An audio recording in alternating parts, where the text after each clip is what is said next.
एक हंसमुख चंचल लड़का अचानक उदास हो गया। वह अक्सर अंधेरे कमरे में अकेला बैठा रहता, खुद से बुदबुदाता। लोग उससे पूछते, तुझे क्या हुआ? पर वह कुछ बता न पाता, क्योंकि उसका मन किसी काम में लगता ही नहीं था। संयोग से गौतम बुद्ध कुछ दिनों के लिए उस नगर के पास ठहरे थे। लड़के के पिता बड़ी आशा के साथ उसे बुद्ध के पास ले गए।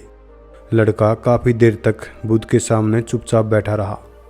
उसने कभी अपनी पीड़ा किसी को नहीं बताई थी, पर बुद्ध का सौम्य व्यवहार और आत्मीयता देखकर वह बोला, मैं अपने मन की बात बताना चाहता हूँ और एक सवाल पूछना चाहता हूँ। ऐसा क्यों होता है कि कुछ लोग मुश्किलों के बावजूद कामयाब हो जाते हैं और कुछ मुश्किलों से निकल ही नहीं पाते? बुद्ध ने पूछा, तू ऐसा सवाल क्यों करता है? लड़के ने कहा, मैंने 2 साल कड़ी मेहनत की, कुछ हासिल करना चाहता था पर नाकाम रहा। हर दिन मुझे लगता कि मैं हारा हुआ हूँ। मुझे ऐसा आशीर्वाद दें कि जीवन की मुश्किलें और दुख मुझे कभी रोक न पाएं। बुद्ध कुछ देर शांत रहे, फिर बोले, मैं तुम्हें एक कहानी सुनाता हूँ जिसमें तुम्हारे सवालों का जवाब है। एक शक्तिशाली राज्य का राजा बहुत बहादुर था। उसका व्यक्तित्व इतना प्रभावशाली था कि प्रजा उसे देखकर प्रसन्न हो जाती थी। लेकिन एक दिन विदेशी आक्रमणकारियों ने हमला कर दिया। 11 दिन के भयंकर युद्ध के बाद राजा ने राज्य तो बचा लिया, पर अपनी एक टांग और एक आंख खो दी। चेहरे पर एक भयानक निशान भी पड़ गया, जो इतना डरावना था कि कोई उसकी ओर देखने की हिम्मत न करता। एक दिन राजा महल में अपने पूर्वजों की तस्वीर देख रहा था। वह सोच में पड़ गया, मेरे पूर्वज इतने शानदार दिखते हैं, मेरी तस्वीर उनके सामने कैसी लगेगी? क्या भावी पीढ़ियाँ मेरी बहादुरी याद रखेंगी या मेरी विकृत छवि देखेंगी?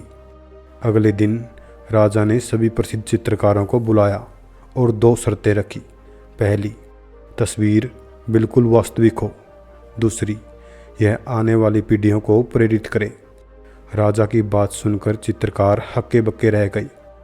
वो सोचने लगे, राजा अब सुंदर नहीं रहा तो वास्तविक तस्वीर कैसे बनाएं? और अगर उसे विकृत दिखाया तो सज़ा मिलेगी।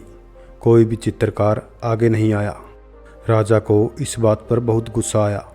उसने एक युवा चित्रकार को चुन लिया और कहा, 5 दिन में शानदार तस्वीर बनाओ, वरना तुम्हें और सभी चित्रकारों को सज़ा मिलेगी।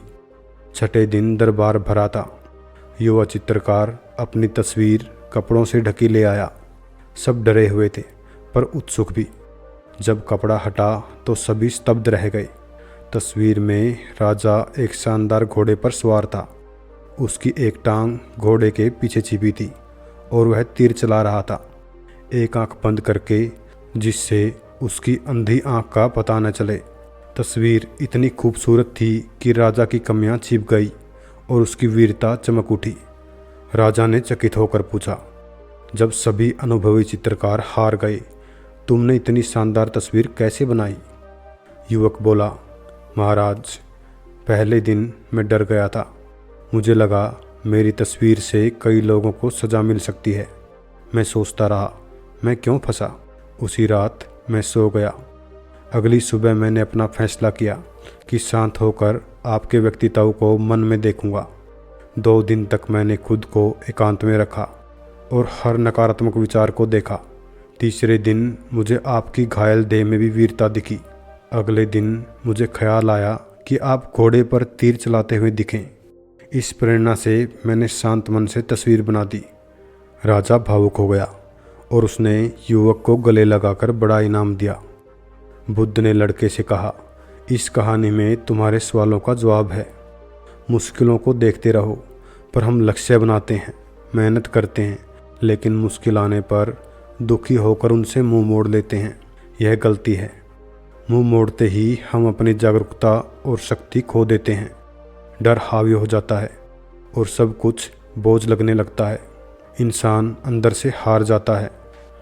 लड़के ने चौंक कर कहा, यह तो मेरी कहानी है। मैं भी हार कर बैठ गया हूँ, मुझे रास्ता दिखाएं। बुद्ध बोले, परिस्थितियाँ तुम्हारे नियंत्रण में नहीं, पर तुम्हारी प्रतिक्रिया हमेशा तुम्हारे हाथ में है।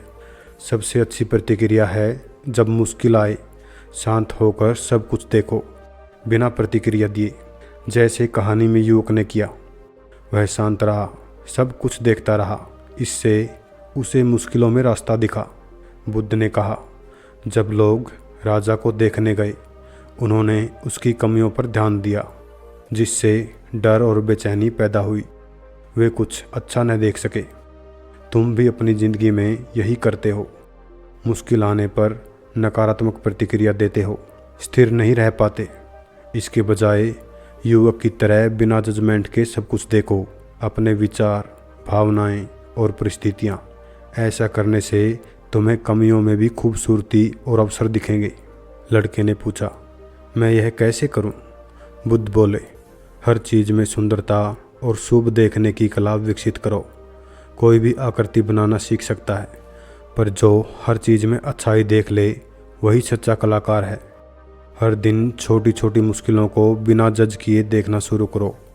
धीरे धीरे तुम्हें हर चीज़ में अवसर दिखेगा। जिस पल तुम अपनी बाधाओं को सकारात्मक दृष्टि से देखोगे, तुम्हारा जीवन ऊर्जा, उत्साह और नए रास्तों से भर जाएगा। यही तुम्हारा आशीर्वाद है।